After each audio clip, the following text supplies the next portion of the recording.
afternoon.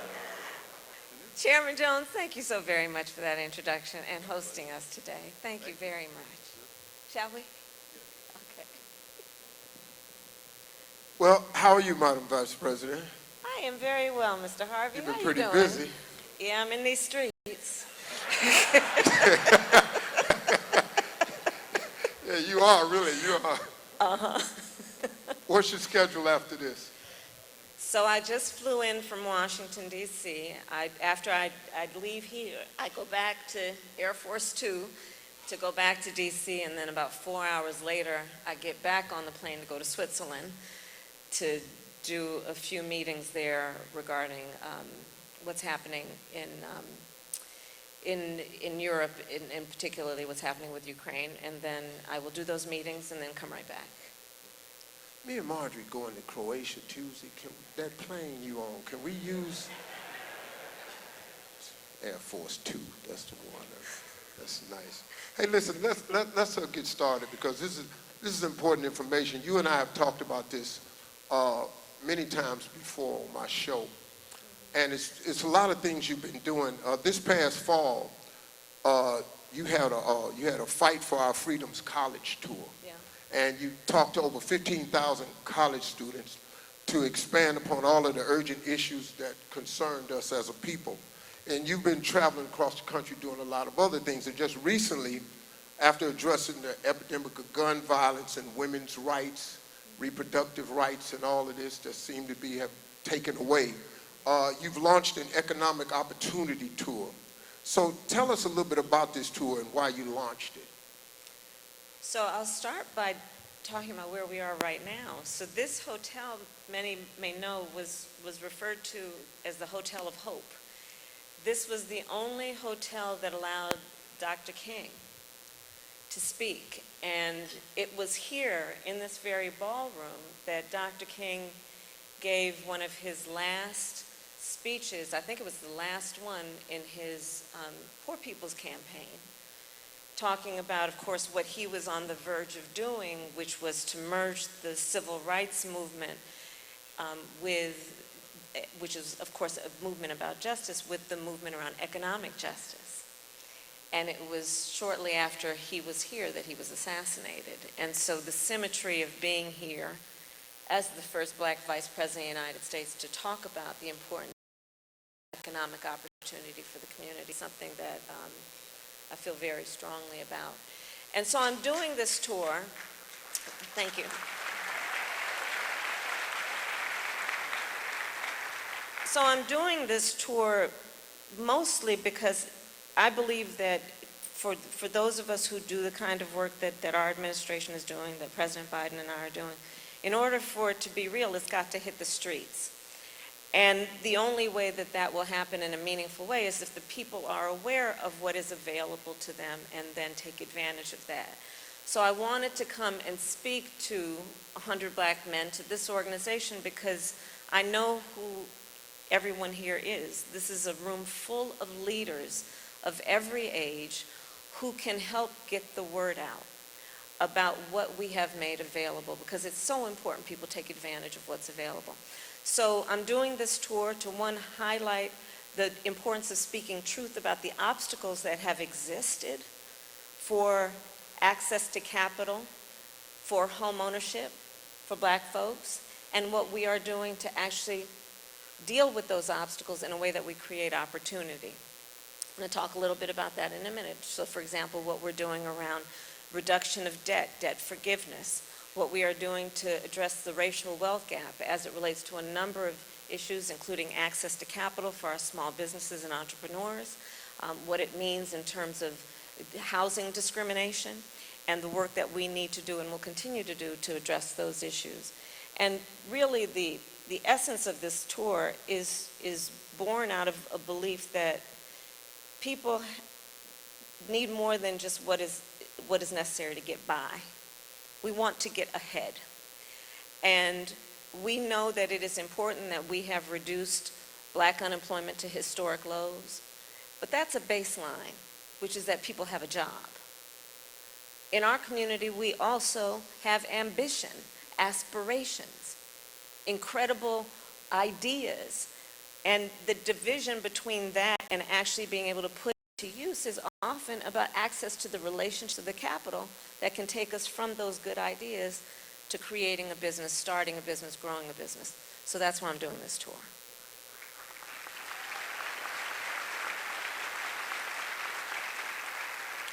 Well, let's talk about this capital for entrepreneurs and small businesses, because that's been a really important part of your mandate here as vice president. But little do a lot of people know, you were doing this long before you even got to the White House. You have been a huge proponent about entrepreneurship dollars and stuff that's available now, and a lot of people are not aware, and there's a lot of, like you say, really brilliant people in this audience here who are entrepreneurs. The minds in this room is really startling, man. There's some really sharp people here, right? And if they only knew what was available for them. Tell us more about this work for small business and entrepreneurs. So like you said, Steve, when I was in the United States Senate, I actually was responsible with a group of other senators for getting $12 billion more into our community banks. So the importance of community banks is they are, as they are called, they're in the community, led by members of the community. They are people who understand the capacity of the community, the needs of the community, the culture of the community. They are folks who, unlike the big banks, will see the dream that an individual has for what is possible, and instead of rejecting that dream because maybe it's something they've not heard before, they will listen to it and then give folks advice, including financial literacy advice, helping people know how to run a payroll, how to deal with inventory in a way that they can start a business and sustain that business and grow that business. So the money that we are putting in community banks is intentional in that it is there that we believe there is going to be the greatest opportunity for folks in the community to actually do the work that is about entrepreneurship. Since I've been vice president, I also created what's called the Economic Opportunity Council, and I got the big banks and big tech companies to invest private equity into community banks. And we're on track to getting $3 billion more into community banks because of that partnership.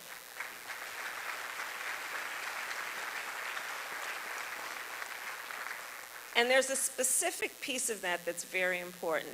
You know that VCs, venture capitalists, only 2% of their investments go to black businesses, right? We also know that black folks are 1/3, I think the number is 3 times less likely to apply for business loans. And a big part of that is that nobody likes to be disappointed, right? And the feeling, rightly, after so many things can disappoint, that I don't want to go for it and then be rejected. So again, putting the money into community banks is about putting it into a place where people can walk in with a sense of dignity that is respected to actually be able to have access to capital. So we're doing that. The other piece that we have done is from the day that we came in office as an administration, President Biden and I made a commitment that we would increase federal government contracts by 50% to minority-owned businesses. And understand what that means.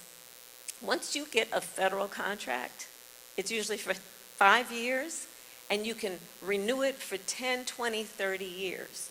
So, Steve, unless somebody messes that thing up, it's yours for a very long time, which is going to be a source of incredible wealth-growing opportunity for yourself, for your family, and for your community. So these are some of the things we've done around access to capital to address the disparities that have for too long existed. And I put this all in the context of another reason I'm doing this tour. Since we came in office, we passed the bipartisan infrastructure law. We are putting billions of dollars on the streets of America to upgrade sidewalks, roads, bridges, freeways. Do you know that over 90% of construction companies employ 20 or fewer people? Those are small businesses. Think about, we are putting over $1 trillion, by my calculation, on the streets of America over the next 10 years to invest in a clean energy economy. adaptation and resilience to extreme climate occurrences. Federal contracts. What we are doing with the CHIPS and Science Act, we are investing in semiconductor manufacturing here in the United States because we know, and we learned if we didn't know before during the pandemic, this supply chain thing can really mess you up. And we need domestic production and manufacturing of some of these essential needs. So in the last 3 years, our accomplishments around growing the economy of America in a broad-based economic policy means putting trillions of federal dollars into the economy, which will require for it to be meaningful, folks to take up those contracts to do the work that is about building up our nation.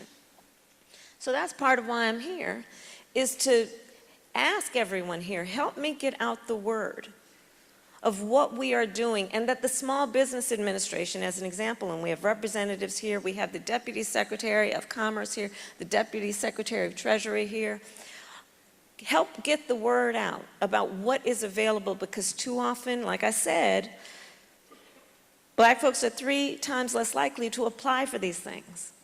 But we got to let people know that it's there so that they will apply and take advantage of what we are doing, including we have finally gotten rid of the prohibition on people with a criminal record being able to apply for SBA loans. We just got rid of that.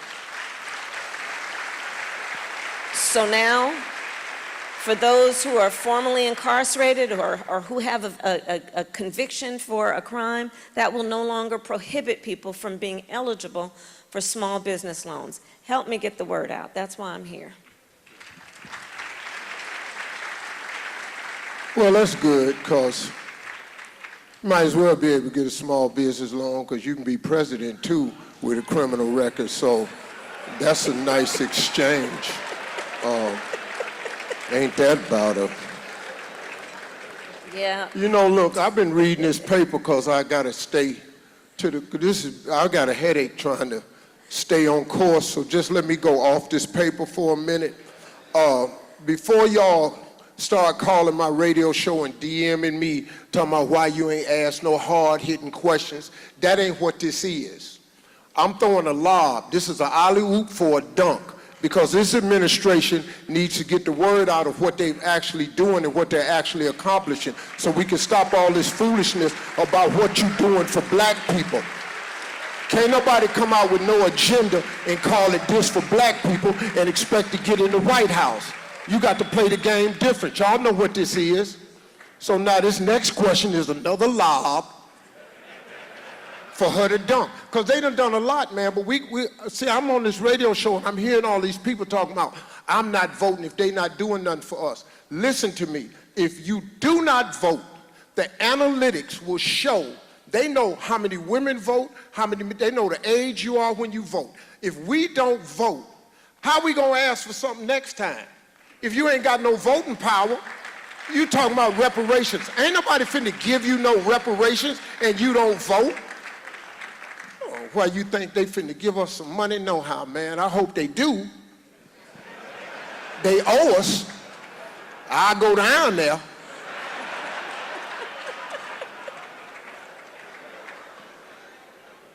I'm sorry. Madam, I know I ain't coming back next year. I already appreciate y'all having me. Madam Vice President, this is another part of this conversation because it affects us all. It's about housing. And another thing that you've been involved in over the years has been about housing, and it remains a priority for families all across the country. So talk more about the work that's being done to address the obstacles that's being presented in front of all of us as we try to gain housing. So you're right, Steve. I mean, back when I was Attorney General of California, I sued the 5 biggest banks of the country during the foreclosure crisis. And you'll remember that a lot of Black families were targeted with those promises of these loans, 0 payment down, and people ended up going bankrupt. So this is something I focused on for a long time. And here again, let's look at it through the context of obstacles and opportunities.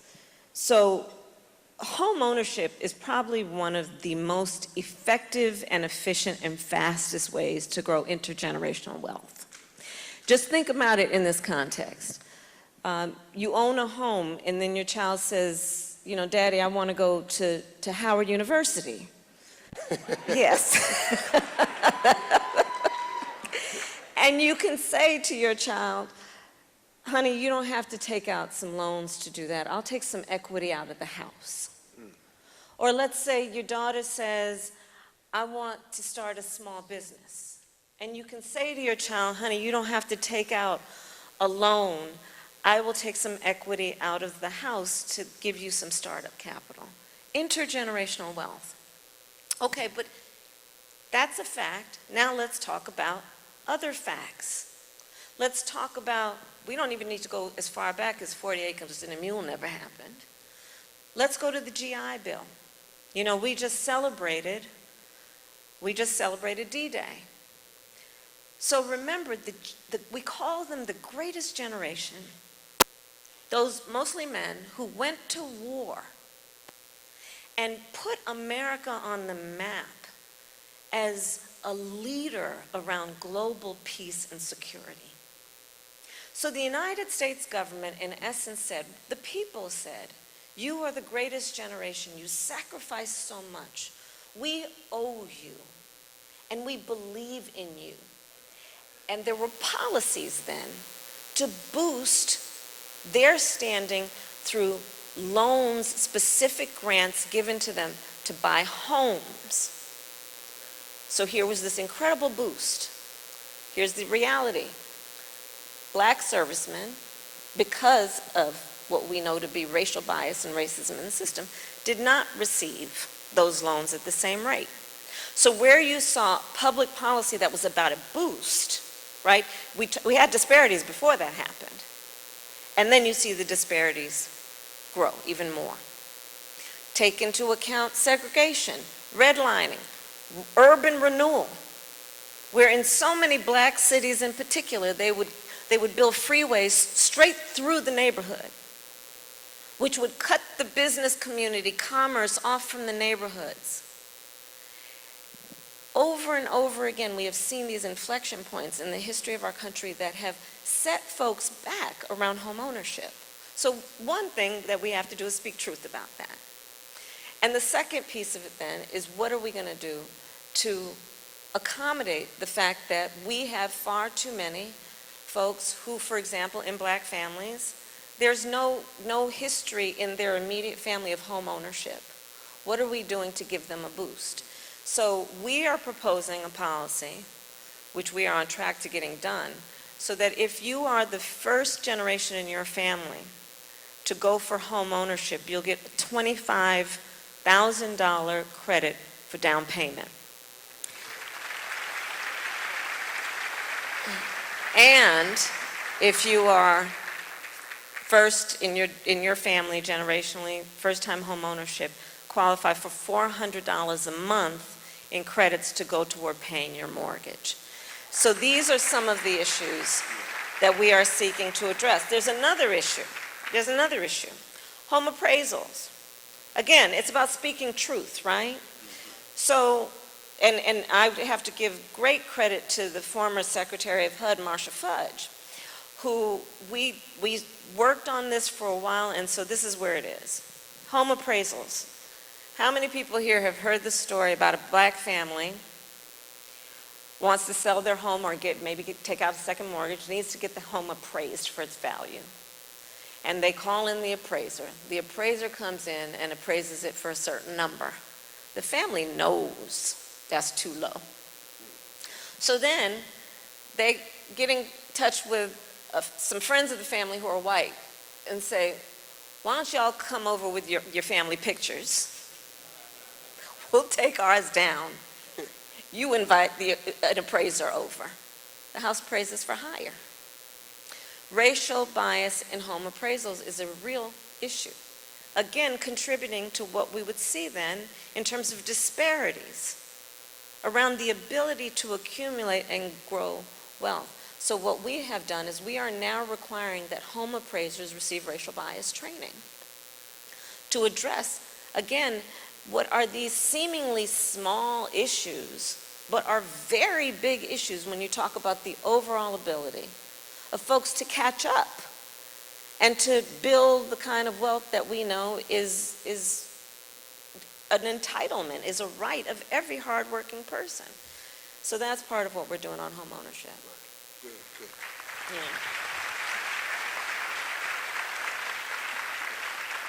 I think another important thing to point out from this administration is what's being done about debt. Because debt, look, I got 7 kids and all of them went to college. Yeah. And they were fortunate enough where they didn't have to deal with that, right? Right. But the average person is smothered with this debt. That's right. They struggling out here with this debt, these medical bills and all like this. Talk to us about what you all's plan has been, what the administration has done and wants to do pertaining to debt. So I'll start with student loan debt. We have now, and anybody who has received student loan debt forgiveness, please testify. Everywhere, everywhere. We have forgiven over $160 billion of student loan debt for over 5 million Americans. And I have to emphasize, that was not without a whole lot of people that did not want that to happen. We had to fight to push it through. The courts ruled against us on a part of it, and so we found another way of doing it. But here's the thing about student loan debt, especially what we know for our community. You look at, for example, HBCUs, the vast majority of HBCU students are Pell Grant recipients. Folks have to take out these student loans. And what we have found, especially when I meet, many places, many times, people who are public servants, our teachers, our nurses, firefighters, God knows we don't pay them enough as it is. And so what we are doing is we are forgiving student loan debt, and for our public servants, doubling the amount of student loan debt that we are forgiving. Here's what I want to ask the leaders in the room in terms of helping get the word out. Please help people know this. You can qualify for student loan debt even if you did not graduate. Help get the word out. And again, it's about the logic, but it's about the logic behind it. It's just about the logic behind it. Here's the thing. So most people, many people leave college, drop out because they can't afford it. But the loan is still due. So we are forgiving student loan debt, including for people who did not graduate, because we understand the nature of the problem and we're trying to fix it. Medical debt. Medical debt, for the most part, comes about because of a medical emergency. It is something folks don't plan for. It's certainly not something people want. And what ends up happening is people then accumulate all these medical bills. And it sets them back. As it is, think about the nature of the person we're talking about. They're going through health issues. It probably means they're losing time from work. It probably means they're struggling in many ways because of their health issue. And this medical debt currently gets counted, has been forever, counted against their credit score. We have made it so that now medical debt cannot be counted in your credit score. That's a big issue. Because, folks know, your credit score like you know your weight. You know that number. People can, I'm sure if you say, neighbor, what's your credit score? They probably know, right? And so what we are doing is again, addressing the realities of what holds people back and weighs them down, right? When we talk about the need for people to have access to economic opportunity, we have to take into account what holds people back. Because we don't lack for hard work, work ethic, good ideas, ambition, aspiration, but there are obstacles built into the system that have to be addressed to give people the opportunity. And it's not about a handout. It's about saying, give people the opportunity to compete. Give hardworking people the opportunity to get ahead and not just get by. That's what this is about. Wow, that's good. Medical debt relief. Yeah. Emergency medical debt relief. real medical, not liposuction and BBLs. You got that, just you on your own with that. Don't go down there and fill out the paper and think they're gonna pay for that. It's probably not gonna happen. I got a, look, I can only be me. I apologize. I'm gonna give myself a round of applause because I've never sat on the stage this long with a microphone and done this little bit of talking right here. But it's actually been informative to me. I got to tell you, normally I would have interrupted you by now because I would have been bored out of my mind. No, I'm very impressed with your You like this? Yeah, I'm very impressed. I look like Gayle King, don't I? I'm very impressed. All I got to do is say something controversial, and I'm Gayle King up in here. Listen, I'm glad you asked me to do this, you know, because we've talked many times. And I'm so glad you've made the time to do it, Steve. Thank you. Yeah, I was telling the audience I came from my ranch, and you're very aware of this, and you're going to help me now because you introduced me, one of your key people back there. Yeah. I'm in the life-saving business. I'm 40 miles up the road from Camp Grace, who's in the soul-saving business. They require that you come down there and you get saved and you get filled with the Holy Ghost. And I told that dude that ain't, I'm in the life-saving business. I'm trying to get to heaven myself. I ain't a shoe-in right now. When I get to the gate, I'm gonna have to have a conversation, I'm pretty sure, about some stuff I said and did. I still gamble a little bit. But I only go to Vegas as a Christian because sometimes I try to win my ties. You know, I don't want to just pay up.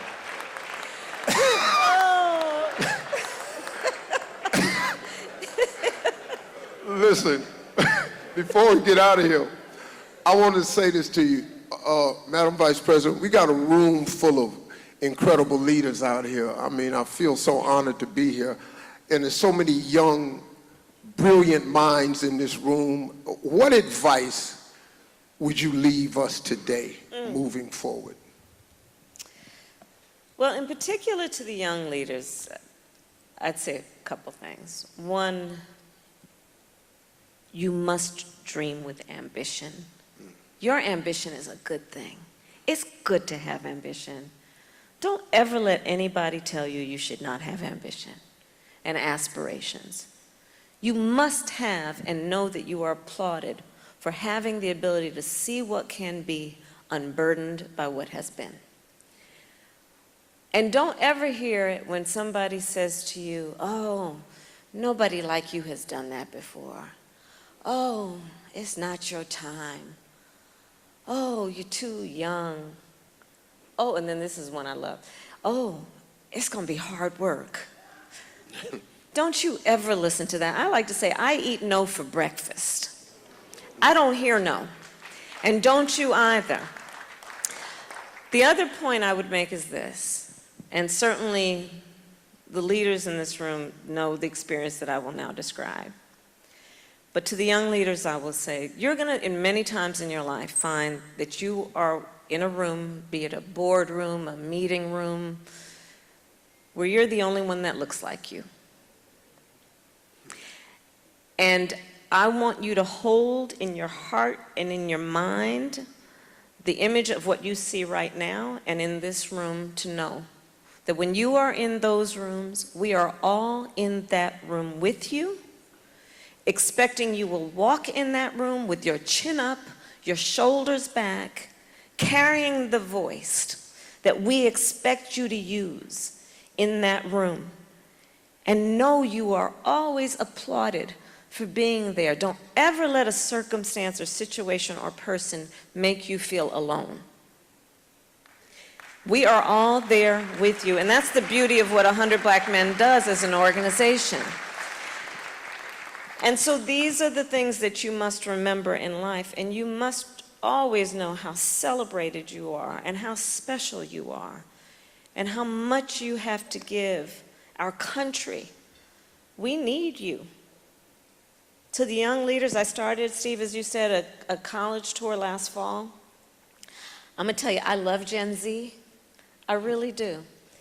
Now I'm going to say to the older adults, you know that if someone is 18 today, this is humbling. You know what year they were born?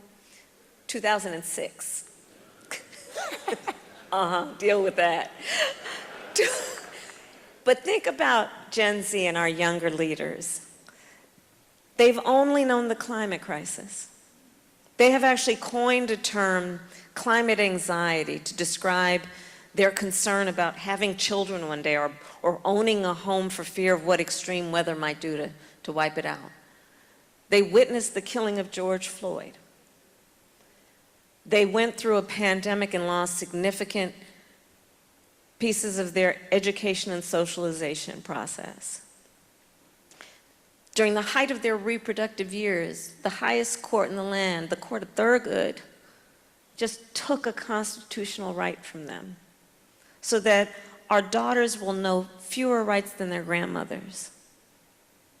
And I would ask them, Steve, everywhere I'd went, and it was always a packed room with an overflow room, I'd ask the students, the young leaders, raise your hand if at any point between kindergarten and 12th grade you had to endure an active shooter drill.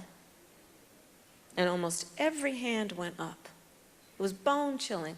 This one younger student said to me, yeah, on this subject, that's why I don't like going to fifth period. I said, why, baby? Why don't you want to go to fifth period? Because in that classroom, there's no closet to hide in. On some of the biggest issues facing our country today, and up in November, when these young leaders start voting in their numbers, I see a sea change. Because they're not playing around. This is not intellectual, this is not academic for them, it's a lived experience. And so I say to the young leaders then, with that point, you were born leaders. And if you're in this room, it's because you have chosen to be a leader, and just keep leading because we need you. We need you.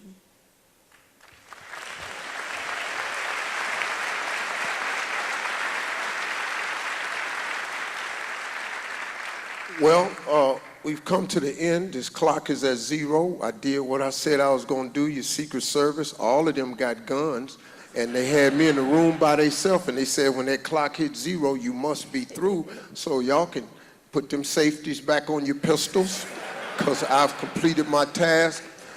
Listen, I've been in rooms like this before. The vibe in here is incredible. I'm proud to be one of you. I love black people. I'm proud when I see black people. I'm about the uplift and edification of black people. This administration has done so many things that can affect our community. They just can't label it black. So please quit tripping.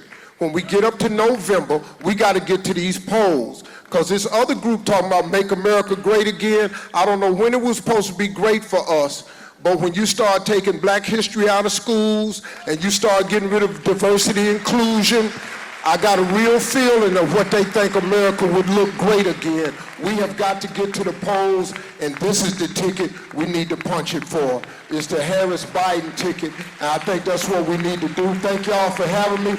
Ladies and gentlemen, Madam Vice President Kamala Harris.